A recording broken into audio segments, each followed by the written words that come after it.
우리가 성경을 보면은 정말 여러 곳에서 항상 동일하게 나오는 말씀이 있는데, 우리 크리스찬들이, 기독교인들이 세상을 살아가는 방식이 어떠해야 되느냐, 성경은 어떻게 살라고 그래요? 우리한테 착하게 살라, 한마디로 하면 선하게 살라, 이렇게 말씀을 하고 있어요. 사실 우리 크리스찬들이 이 세상에서 영향력을 상실한 이유가 뭘까? 우리가 정말 가슴 아프게 좀 생각해야 돼요. 적어도 저희가 어릴 적에는 크리스찬이라고 하는 것, 내가 교회를 다닌다고 하는 것, 이것이 그렇게 부끄럽지 않았어요, 사회가. 근데 요즘에는 분명히 여러 가지 이유가 있을 거예요. 여러 가지 시대의 조류라든지 또 우리가 눈에 안 보이는 흐름이라든지 등등 많이 있지만, 중요한 것은 뭐냐면 이러한 모든 복합적인 것들이 이렇게 뒤엉키면서 우리 크리스찬들이 세상에서 영향력을 점점 상실해가는 경우가 많은 것 같다. 그래서 이제 좀 가슴이 아픈데, 어떠세요? 우리 크리스찬들이 교회 안에서 비난받는 일이 있어요, 없어요? 옆에 분들 한번 이렇게 보세요. 옆에 분들 좀 보시려니까 비난할 뿐이요, 사랑할 뿐이요? 그래. 교회 안에서는 교회 안에서는 비난할 일도 없고 받을 일도 별로 없어요. 다 믿음이 서로 좋아요. 좋은 면만 보이고. 근데 왜 세상에서는 비난을 받는가? 좀 안타까워요. 며칠 전에 친구랑 좀 만났는데, 내가 조목조목 걔는 좀 약간 이제 뭐라 그럴까, 어떻게 좌우를 얘기한다는 게 참 웃기는데, 이제 생각이 그쪽으로 좀 많이 가 있는 친구인데, 조목조목 이제 재미가 없다, 왜 이렇게 돌아가냐, 좀 이렇게 좀 안 했으면 좋겠다 라는 얘기를 했더니 자기도 할 말이 없어, 나한테.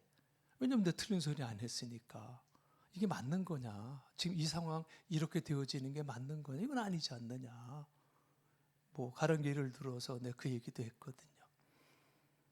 우리나라가 지금의 이 헌법을 만들기까지는 민주화의 봄을 거쳐서 엄청난 희생이 있었거든요. 그리고 이뤄낸 게 상급분립인데, 아니 자기들이 그거 쟁취하려고 그렇게 얻어 터지고 그냥 그러면서 고생하고 죽기도 하면서 만든 법을 왜 지네들이 깨려고 그러냐 지금? 그거 웃기지 않니? 아니 전두환 때, 그것도 박정희 때 유신헌법, 그 헌법들을 바꾸자고 그렇게 애써가지고 그렇게 죽음을 감수하면서까지 그 상권분립이라고 하는 민주화를 만들어 놓고, 왜 그때 투쟁했던 사람이 그 법을 다시 유신헌법으로 바꾸려고 그러냐?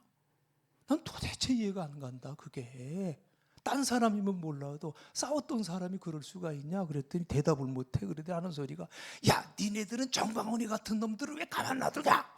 그래서 나한테 화를 내는 거야. 할 말이 없어서 그런지 어째서 그런지 속상해요. 내가 이러겠다, 아니 그 양반하고 나하고 뭔 상관이 있다고, 왜 나한테 성질이냐, 내제 그랬는데, 아무튼 그 세상에서 이런저런 이유로 기독교를 자꾸 이렇게 폄훼하려고 하는 이런 그 일들이 사실 많이 있어요. 물론 우리 크리스찬들이 잘못하는 것들도 있죠. 잘못하는 것들도 있는데, 인간이기 때문에 실수도 할 수 있고요. 그런데 문제는 뭐냐면 회개하지 않는다는 거예요. 난 이게 제일 크다고 봐요. 회개하지 않는다. 여러분 참 이 부끄러운 얘기인데 한때는요 비행기 목사가 있었어요. 비행기 목사. 비행 목사가 아니고 비행기 목사. 비행기 타고 태평양을 건너갈 때는 평신도에 있었어. 근데 거기서 몇 달 있다가 비행기 타고 오면 목사야. 아마 아실 거예요. 우리 미국에 좀 계신 분들은. 예전에 미국 안에 특히 그 캘리포니아 그 LA 지역 쪽에는 참 신학교들이 무척 많았어요. 뭐 많다는 거 좋죠. 거기서 정식으로 좋은 일꾼들을 배출해낸다는 건 감사한 일이에요. 그런데 와서 등록금 내고 4년치 내면 6개월 안에 그냥 안수 주고 다 해. 그러면 이제 가서 나 거기 어디 학교에서 공부했다고 그러고 와서 목사라는 거예요. 그게 이제 밝혀졌어요? 밝혀졌으면 회개해야지. 근데 뭐라고 얘기했냐면 그때 하나님이 누군가를 쓸 때는 여러 가지 방법을 다 사용해서 쓰는 거라고. 자기 특별한 방법으로 쓰임받은 사람이라고 말이에요. 참 기가 막혀요.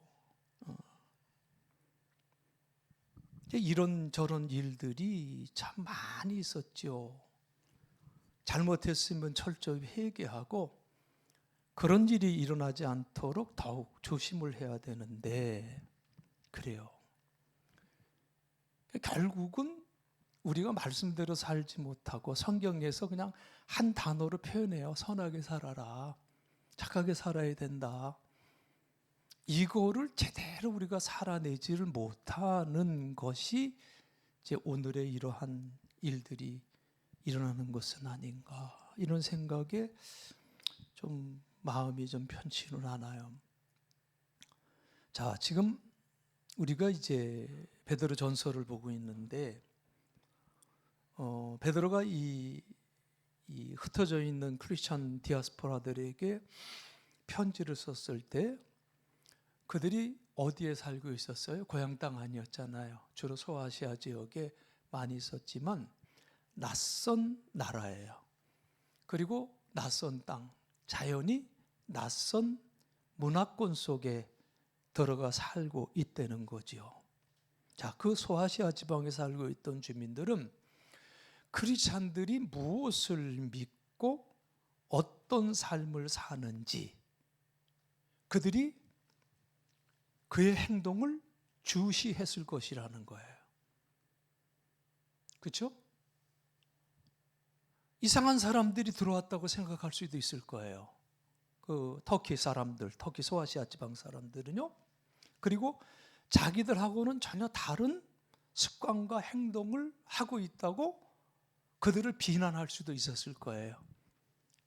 이스라엘에서 피난 온 크리스찬들, 유대인이었던 그 크리스찬들을 이런저런 모습으로 색안경을 끼고 분명히 그들을 볼 수가 있었다는 거예요. 우리가 지난주에 함께 보았던 그 말씀 가운데 베드로전서 2장 12절에 그 말씀이 바로 제가 말씀드린 이 상황을 베드로가 말하고 있는 건데 쉬운 성경에 이렇게 표현이 되어 있어요. 여러분 주위에는 믿지 않는 자들이 많을 것입니다. 당연하죠. 그걸로 피난 갔으니까. 그들은 여러분이 잘못 살고 있다고 말할지도 모릅니다. 이것도 당연해요. 자기들의 삶의 방식하고 다르니까. 자, 그렇게 말할지도 모릅니다. 그러므로 여러분은 착하게 사십시오. 이게 베드로가 피난 나가 있는 유대인 기독교 크리스찬들에게, 기독교인들에게 전한 말씀이에요. 그들이 여러분의 선한 행동을 보고 그리스도께서 다시 오실 날에 하나님께 영광을 올려드릴 것입니다. 우리 12절에 그렇게 말씀을 하고 있어요. 선한 행동, 착한 행동 또는 다른 번역에 보면 칭찬받을 만한 행동 이렇게 번역이 되어 있는데 바로 우리 크리스찬들은 어떤 상황과 어떤 환경 속에서도 어떻게 살아가야 되느냐? 선하게 살아가야 된다. 선한 행동이라고 번역하고 있고, 칭찬받을 만한 행동이라고 말씀을 하고 있어요. 그렇게 살아가면 결국 비난하던 사람들도 더 이상 비난하지 않게 될 것입니다. 지금 이 베드로가 지금 흩어져 있는 크리스천들에게 이 말씀을 주고 있는 거예요. 제가 이제 지난번에도 이 에베소서에 있는 말씀 갖고 설교를 한 적이 있는데, 제가 이제 저는 이제 설교 준비를 할 때 한글로 된 걸 2개, 그 영어 성경 5개를 꼭 비교해 봐요. 거기서 이제 안 풀리면 잘하지 못하지만 헬라어 성경을 보는 방법이 이제 영어 번역본과 이렇게 같이 나와서 비교해서 볼 수가 있으니까 그 단어의 뜻이 뭔가를 이렇게 항상 찾거든요. 근데 제가 예배소서 그때 이제 여러분하고 같이 말씀 나눴는데 2장 10절을 보면서 참 하고 정말 깨달은 큰 경험이 있었는데, 그리고 많은 은혜가 받은 적이 있었는데, 그 예배소서 2장 10절에 이런 말씀이 있잖아요. 우리는 그가 만드신 바라 그리스도 예수 안에서 선한 일을 위하여 지으심을 받은 자니 이 일은 하나님이 전에 예비하사 우리로 그 가운데서 행하게 하려 하심이니라. 이 말씀을 주셨어요. 근데 사실 이 문체도요, 우리나라 1950, 60년대 문체예요. 개혁 개정이지만, 개정을 했지만, 그렇기 때문에 사실 이 말씀도 확 이렇게 와닿지 않아요. 그냥 이렇게 그냥 지나가면서 보는 듯한 느낌인데, 제가 NLT 성경을 보면서 이제 깜짝 놀랐던 게 뭐냐면, 거기 이렇게 표현이 돼요. We are God's masterpiece라고. 마스터피스 말씀드렸던 기억나세요? 우리는 하나님의 작품이래요, 성경에. 근데 무슨 작품이냐면 마스터피스라는 건 걸작품을 얘기하는 거예요. 이 작가든 누구든 대표할 수 있는 그 작품, 그를 대표할 수 있는 작품을 마스터피스라고 하는데, 아니 성경에서 우리가 그 하나님의 걸작품이라고 이렇게 번역을 하고 있더라고요. 하나님께서는 우리를 그리스도 예수 안에서 새롭게 지으셔서 우리가 오래전부터 준비하신 선한 일을 하며 살도록 하셨습니다. 이렇게 말씀을 해주고 있다는 거예요. 그때 제 말씀드린 기억이 있는데, 여러분 핸델의 마스터피스가 뭐라고 그랬죠? 핸델 오라토리오 있잖아요, 메시아. 그러니까 핸델의 마스터피스는, 걸작품은 메시아예요. 그럼 르네상스 작가 레오나르도 다빈치는 뭘까요? 효의 만찬, 모나리자. 이게 그 레오나르도 다빈치의 마스터피스예요, 걸작품. 근데 예배소의 말씀에서는 누가요? 누가 하나님의 걸작품이래? 응? 누가요? 아니 좀 더 자세하게 내가 하나님의 걸작품이다. 여기에 제가 얼마나 처음에 충격을 받았는지 몰라요. 이렇게 나를 사랑해 주시는구나. 왜 우리가 하나님의 걸작품일까요? 계속해서 보니까 하나님께서 우리를 창조하셨다는 거. He has created us anew. 하나님께서 우리를 새롭게 창조해 주셨기 때문에 우리가 걸작품이요. 그런데 그 뒤에 무슨 말이 붙냐면 In Christ Jesus라고 그래요. 그리스도 예수 안에서 하나님이 우리를 새롭게 창조해 주셨기 때문에 우리는 하나님의 걸작품입니다. 이렇게 말씀하는 거예요. 얼마나 귀한 말씀이에요. 하나님은 그의 아들을 십자가에 못 박는 엄청난 희생을 치르고 우리를 구원해 주셨어요. 그런 의미에서 우리는 하나님의 걸작품이다. 그런데 그 다음 말씀이 참 중요해요. 우리가 걸작품이에요. 그래서 우리는 하나님께서 오래전부터 계획하신 선한 일을 할 수 있게 되었습니다. 내가 하는 게 아니요. 하나님이 나를 걸작품으로 만들어 주셨기 때문에 하나님이 그 오랜 옛날부터 계획해 놓으셨던 그 선한 일을 내가 할 수 있는 것입니다 라고 이렇게 말씀해 주고 있어요. 그러니 우리가 좀 생각해 보지는 거예요. 여러분 구원받은 게 감사해요, 안 감사해요? 정말요? 아멘? 구원받은 거 감사해요? 내가 하나님 자녀 된 것이 감사해요? 그래요. 우리 모두가 구원받은 것에 감사해요. 내가 하나님의 자녀가 되었다는 것도 고마워요. 그런데 하나님께서 왜 날 구원하셨지?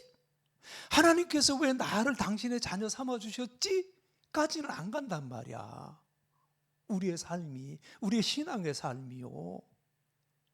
나를 구원하신 목적이 뭐를 위해서? 오늘 베드로가 이 얘기를 하는 거예요. 왜? 왜 하나님께서 나를 무엇 때문에? 선한 삶을 살도록 하기 위해서 나를 당신의 걸작품을 삼아 주셨다. 이 말씀을 우리에게 주고 계시는데 우리는 대개 어디까지? 자녀된 게 감사해. 그죠? 날 구원해 주신 게 감사해. 그리고 끝. 더 이상 안 가. 그리고 이제 나가면 일주일 동안 그냥 한 6일 동안 세상과 그냥 똑같이. 여러분 베드로가 쓴 그 편지, 두 번째 쓴 편지 베드로후서 1장 5절로 9절에서는 왜 우리가 선한 삶을 살아야 되느냐 그 이유를 이렇게 밝히고 있어요. 베드로는 우리는 믿음의 덕에 뭘 더하래요? 지식을, 지식에 절제를, 절제에 인내를, 인내에 경건을, 경건에 형제우애를, 형제우애에 뭘 더하라고요? 사랑을 더하라. 사랑을 더하라.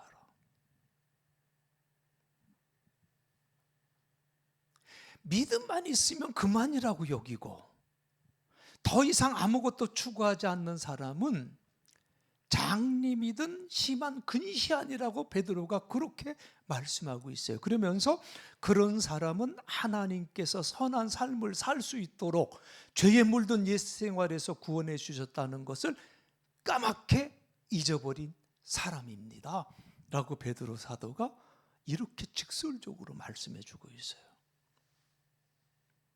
저는 이제 순서에 따라서 오늘 베드로전서 본문의 말씀을 묵상하면서 크리스찬의 선한 삶이란 구체적으로 어떤 삶인지 오늘 본문을 통해서 교훈을 받았는데 결국 크리스찬의 선한 삶이라는 것은 두 가지예요. 오늘 본문에서 보니까 첫째로 모든 사람과 평화롭게 사는 삶이요. 자, 크리스찬의 삶이 뭐라고요? 모든 사람과 평화롭게 사는 삶, 화평하며 사는 삶이다. 자, 17절에서 이렇게 말씀하죠. 무사람을 어떻게 하래요? 공경하며 형제를 사랑하며 하나님을 두려워하며 왕을 존대하라. 모든 사람을 존중하래요. 하나님 안에서 형제자매를 사랑하래요. 그리고 하나님 두려워하고 왕을 존중하라고 말씀을 했어요. 그리고 13절로 14절에서는 뭐라고 그래요? 인간의 모든 제도를 주를 위해서 순종하되 혹은 위에 있는 왕이나 혹은 그가 악행을 하는 자를 징벌하고 선행하는 자를 포상하기 위하여 보낸 총독에게 하라 그랬어요. 그러니까 이 세상의 권위를 가진 사람들에게 복종하라는 건데 그렇게 하는 것이 주님을 위한 것이라고 말씀을 해요. 그리고 최고의 권위를 가진 왕께 복종하리죠. 또한 왕이 보낸 관리에게도 복종하라. 그들은 잘못된 사람을 벌하고 옳은 일을 하는 사람에게 상을 주라고 보냄받은 자들입니다. 이런 뜻으로 말씀을 하는데, 자, 여러분 아마도 이 말씀 13절 14절 말씀을 들으면서 이게 크리스찬의 삶이 맞는 건가? 이렇게 생각할 수도 있을 것 같아요. 그죠? 왜요? 크리스찬의 삶이라고 하는 것은 복종이 아니라 불의에 어떻게 하는 거예요? 항거하고. 정말 불의라고 하면 복종하지 않아야 하는 것으로 알고 있는데 왜 베드로는 그 말씀을 여기서 한 구절도 말씀 안 하시지? 오히려 세상의 권위를 가진 사람들에게 복종하라고 이렇게 말씀을 하고 있어요. 옛날에 김정필 씨가 이런 구절 참 많이 인용했어요. 권세 잡은 자에게 순종하라고 성경에 나와 있는데 니들 왜 그러냐 말이야. 교회에다 대고 막 김정필 씨가 저기 정동교회 집사님까지 하셨어. 근데 교인들이 반대해서 권사님 장로님은 못했어요. 근데 그분이 이제 이렇게 이런 말들을 잘 이용을 했는데, 근데 우리가 성경을 보면서 그 말씀의 문자도 중요하지만 문자주의에 빠지게 될 때는 굉장히 무서운 근본주의자들이 돼요. 이슬람, 극단적인 이슬람 세력들이 다 근본주의자들이거든요. 그들은 자기들의 법에 있는 대로 행했기 때문에 남의 목을 치든 말든 아무런 죄책감이 없어요. 그만큼 이 문자주의라는 것은 위험해요. 그렇지만 그렇기 때문에 우리가 주신 그 말씀의 행간을 잘 읽어보는 훈련들도 사실 우리가 필요해.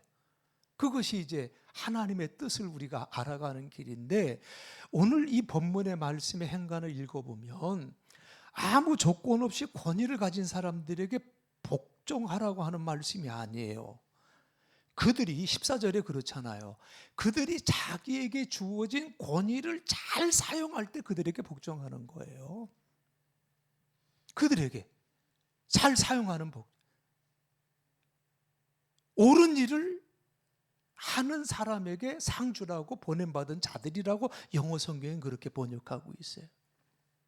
성경 어디에도요, 거짓이나 술수나 폭력, 이것을 정당화해서 거기에 복종해 라고 주신 말씀은 한 곳도 없어요.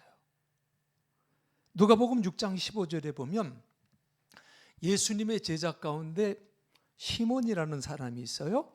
그런데 그 시몬이라는 사람 앞에 수식어가 하나 붙어.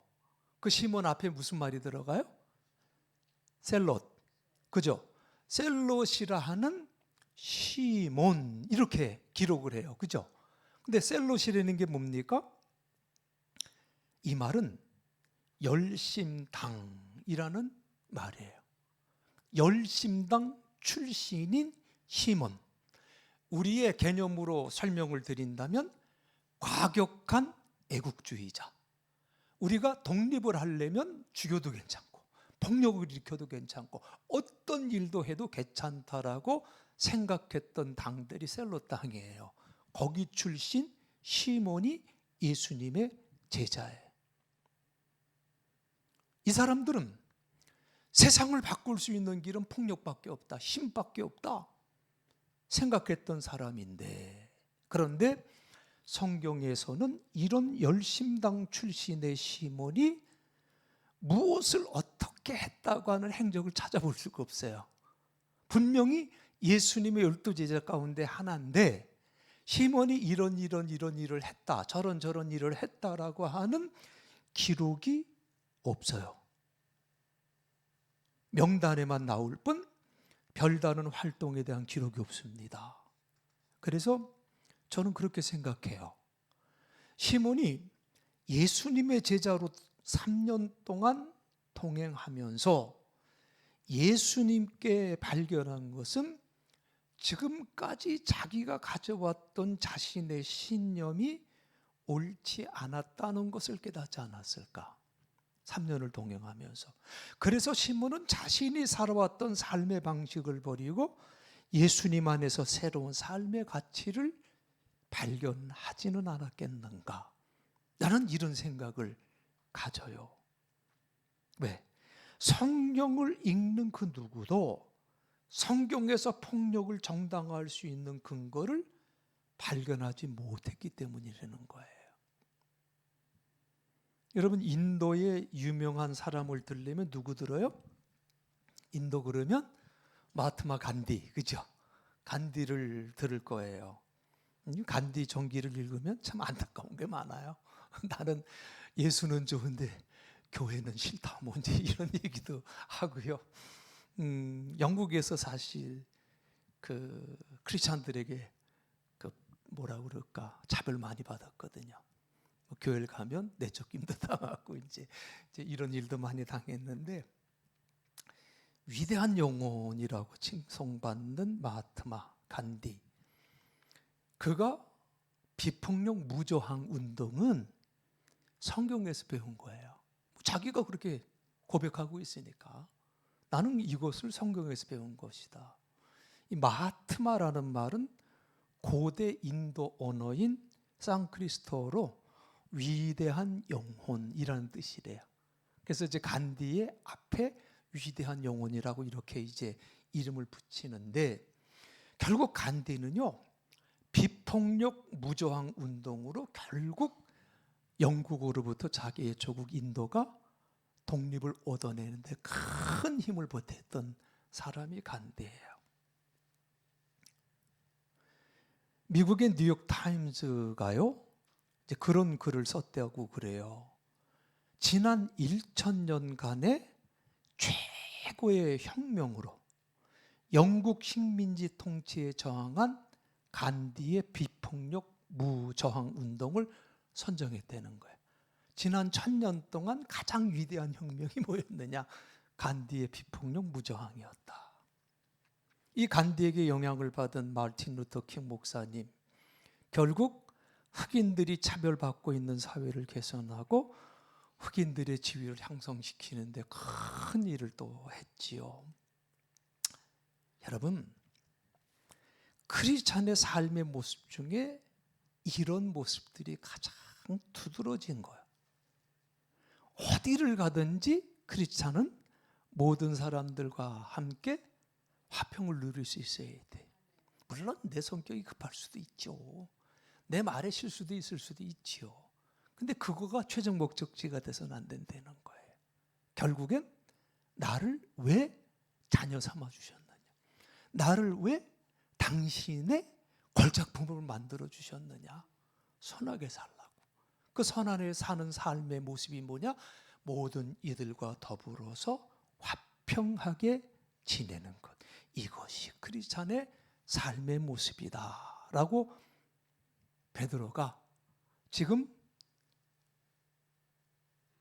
터키 지방으로, 서아시아 지방으로 흩어져 있는 크리스찬들에게 이렇게 권면해 주고 있다는 거죠.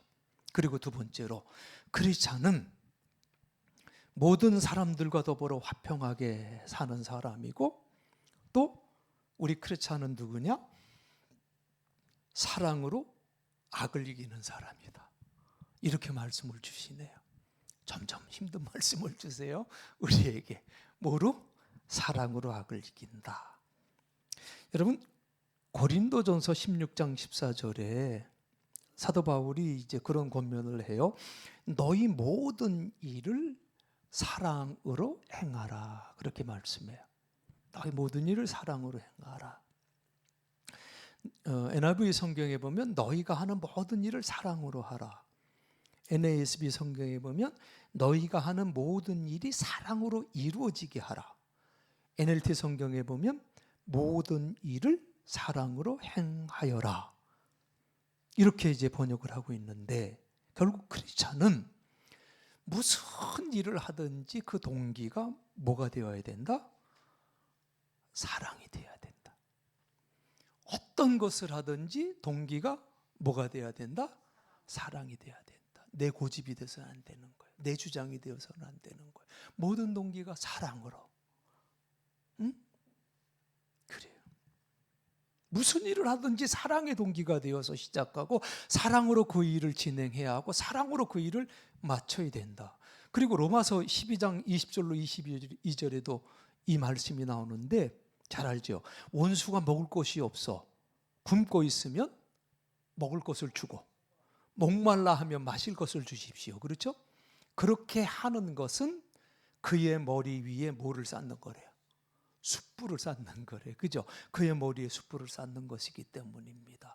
악에게 지지 말고 선으로 악을 이기십시오.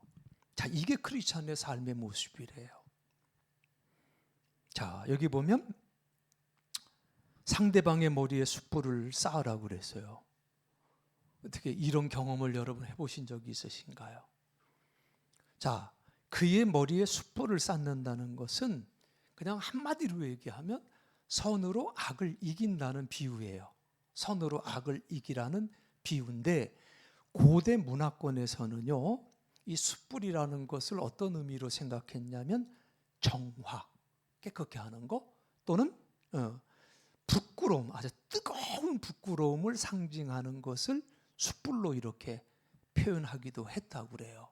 그렇기 때문에 이 말씀은 내게 악한 행동을 한 사람에게 선하게 대해서 그 사람의 마음에 부끄러운 양심의 가책이 일어나고 결국 변화로 이끌릴 수 있게 한다는 의미예요. 자, 그럼 이제 다시 물어볼게요. 여러분은 악으로 악을 이긴 경험이 있으신가요? 악으로 악을 이기신 경험이 있어요? 없으신 것 같아. 여러분, 악으로 악을 이기는 것은 성경은 분명하게 말씀해요. 그건 크리스찬의 삶의 모습이 아니야 라고 분명히 말씀을 해요. 오히려 선으로 악을 이기고 사랑으로 악을 이기는 것이 크리스찬의 삶의 모습이다. 아멘. 이렇게 말씀을 해요.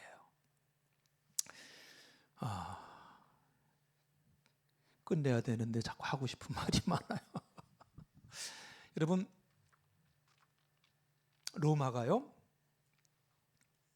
세계를 지배하고 있던 당시에 가장 핍박을 받았던 곳이 기독교잖아요.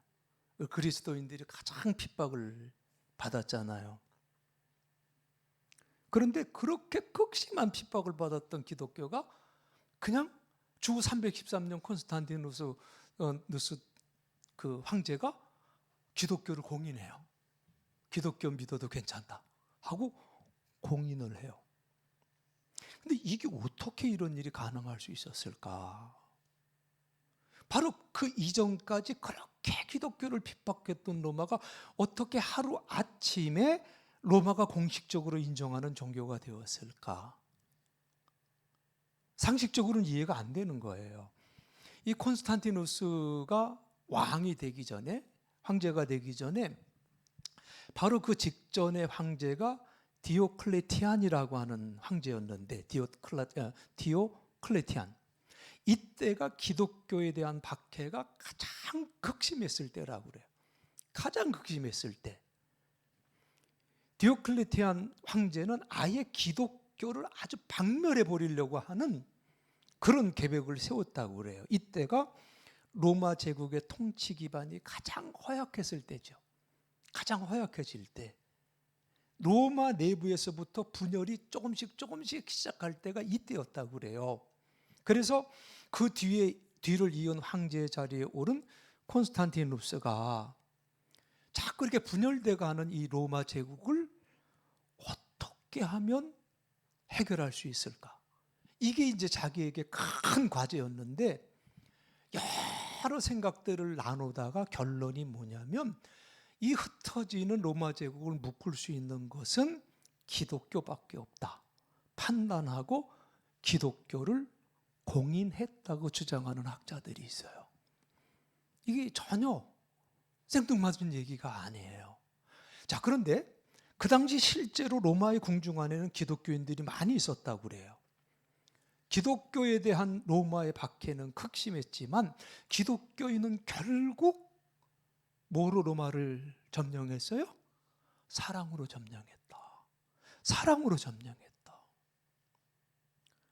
여러분, 15절의 말씀에 보면 오늘 선한 행동으로 험담을 하는 사람들의 입을 막고 선으로 악을 이기며 모든 사람을 존중하며 사랑하며 하나님을 두려워하며 사는 것이 크리스찬의 삶의 모습이라고 우리에게 말씀해 주고 있어요. 그리고 이어지는 16절에 이 말씀 주시죠. 자유인으로 살래요. 그러나 자유를 잘못 사용하여서 악을 행하는 구실로 삼지를 말래요. 하나님을 섬기는 자로 생활해야 된다고 성경은 우리에게 말씀하고 있어요. 우리 크리스찬은 어디에도 얽매이지 않는 자유인으로 살지만 하나님께 얽매인 하나님의 종, 하나님의 노예라는 거예요.